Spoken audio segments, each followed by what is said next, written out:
दिल्ली के प्रगति मैदान में 9 जुलाई तक 15वां टॉय बिज इंटरनेशनल एक्सपो 2024 आयोजित किया जा रहा है।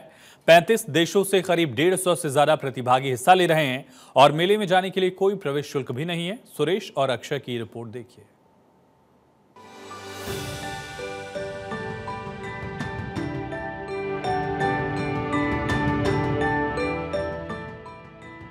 दिल्ली के भारत मंडपम में टॉय बिज इंटरनेशनल B2B एक्सपो का आयोजन किया जा रहा है।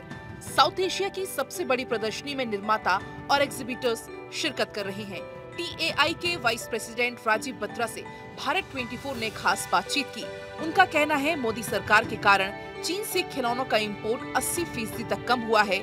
खिलौनों के क्षेत्र में देश आत्मनिर्भर हुआ है। हम जल्द ही एक्सपोर्ट के मामले में भी बड़े देशों को पीछे छोड़ सकते हैं। इस सरकार का बहुत बड़ा सहयोग रहा है। एक तो सबसे पहले क्वालिटी कंट्रोल ऑर्डर आया BIS का कुछ साल पहले।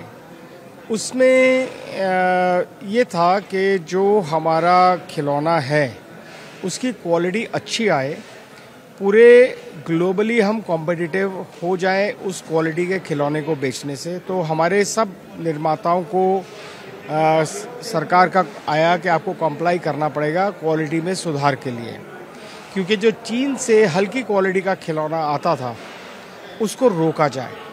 तो गवर्नमेंट ने वो कानून लगाने से हल्की खिलौने के जो हल्की क्वालिटी के खिलौने चाइना से आ रहे थे और डंप हो रहे थे इंडिया में, वो बंद हो गए। 80% खिलौना पहले इम्पोर्टेड आता था और 20% उत्पाद ही भारतीय होता था।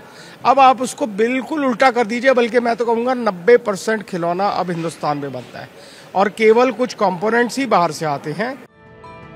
इस एक्सपो में छोटे उद्यमी, डिजाइनर्स, टेस्टिंग लैब से जुड़े हुए व्यवसायी हिस्सा लेंगे। 35 देशों के करीब 150 से ज्यादा प्रतिभागी और 15 राज्यों के खिलौना निर्माता बढ़ चढ़कर इसमें हिस्सा ले रहे हैं, जो आधुनिक पैकेजिंग, इनोवेशन, डिजाइन और तकनीक से रूबरू करवा रहे हैं। बिजनेस टू बिजनेस एग्जीबिशन में पिछली बार करीब 6000 खरीदार रहे, जो इस बार 8000 को पार कर सकते हैं। पिछली बार के रिस्पांस को देखते हुए इस बार दायरा बढ़ाया गया है। जो ड्यूटी है, कस्टम ड्यूटी, वो 60% की गई और फिर उसके बाद 70%, ये बढ़ गई काफी। इससे भी इंपोर्ट को चोट पहुंची है। तो डोमेस्टिक जो उत्पाद है वो बढ़ा है, उसको इंडस्ट्री को बढ़ावा मिला है। अब सरकार से हम सुनते आ रहे हैं कि प्रोडक्शन लिंक्ड इंसेंटिव स्कीम आएंगे, वो आएंगे तो प्रोडक्शन का डोमेस्टिकली और बेनिफिट हमें मिलेगा। तो हम चाहते हैं ऐसा हो जाए।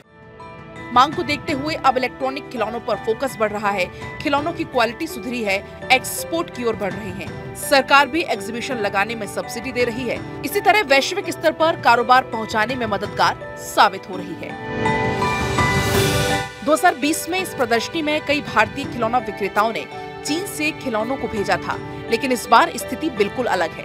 अब सरकार की कुछ अच्छी योजनाओं के कारण आज भारत खिलौने बनाने में पूर्ण रूप से सक्षम है।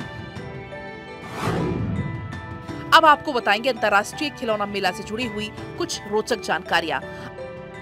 अंतर्राष्ट्रीय खिलौना मेला की शुरुआत 2009 में हुई। टॉय एसोसिएशन ऑफ इंडिया ने इसकी शुरुआत की। इस साल ये 15वीं बार आयोजित हो रहा है। ये मेला दक्षिण एशिया का सबसे बड़ा खिलौना मेला है। 9 जुलाई 2024 तक जिसका आयोजन किया जाएगा। मेले में 35 देशों के खरीदार शामिल होंगे। मेले में कोई भी प्रवेश शुल्क नहीं है, यानी एंट्री फ्री है। भारत 24 ने भी स्टॉल्स का दौरा किया। इस दौरान भारत के आत्मनिर्भर होने की खूबसूरत तस्वीर सामने आई। स्टॉल 3, 4 और 5 में लगे इस एग्जीबिशन में भारत खिलौनों के क्षेत्र में उभरती शक्ति के रूप में दिखा है। उम्मीद है आने वाले समय में भारत के उद्यमी विदेशों में भारत की शान बढ़ाते हुए नजर आएंगे। सरकार की योजनाओं से खिलौनों के बाजार और खिलौनों के प्रोडक्शंस में तेजी से बढ़ोतरी हुई है। भारतीय खिलौना बाजार अब चीन पर नहीं बल्कि अपने आप पर निर्भर है और इसीलिए भारत मंडपम में यहाँ पर तमाम एग्जीबिशन लगाए गए हैं। आप देख सकते हैं कि खिलौनों का संसार निश्चित रूप से बच्चों के लिए तो बहुत बेहतर होता ही है, आजकल उद्योगपतियों के लिए भी एक नए रास्ते खोल रहा है। कॉमर्स और इंडस्ट्रीज मिनिस्टर पीयूष गोयल के नेतृत्व में मोदी सरकार ने जिस तरह से खिलौनों पर काम किया है, उससे न सिर्फ इंपोर्ट घटा है बल्कि अब एक्सपोर्ट करने की स्थिति में भारत आ चुका है। भारत अब सिर्फ खिलौनों के लिए चीन पर निर्भर नहीं है और तस्वीरें निश्चित रूप से काफ़ी अच्छी हैं, सुखद हैं और कहा जा सकता है कि खिलौनों के संसार में अब भारत अपनी एक साख बनाने में लगा हुआ है। आप देख सकते हैं कि भारत मंडपम में ये जो तस्वीरें हैं काफ़ी भव्य हैं और ये जो एग्जीबिशन है वो 6 जुलाई से शुरू हुआ है और 9 जुलाई का इसका समापन किया जाएगा। तो कह सकते हैं कि आने वाले समय में भारत एक अग्रणी खिलौनों का मार्केट बनता हुआ दिख रहा है। न सिर्फ मार्केट बल्कि प्रोडक्शंस के क्षेत्र में भी बेहतर की उम्मीद की जा रही है और निश्चित रूप से चाइना पर जो निर्भरता थी वो धीरे धीरे खत्म होती जा रही है और ये एक्सपर्ट्स बता रहे हैं कि लगभग 80% जो खिलौनों का प्रोडक्शन है वो भारत में होने लगा है। कैमरामैन सोन के साथ में अक्षय राय, भारत 24, दिल्ली।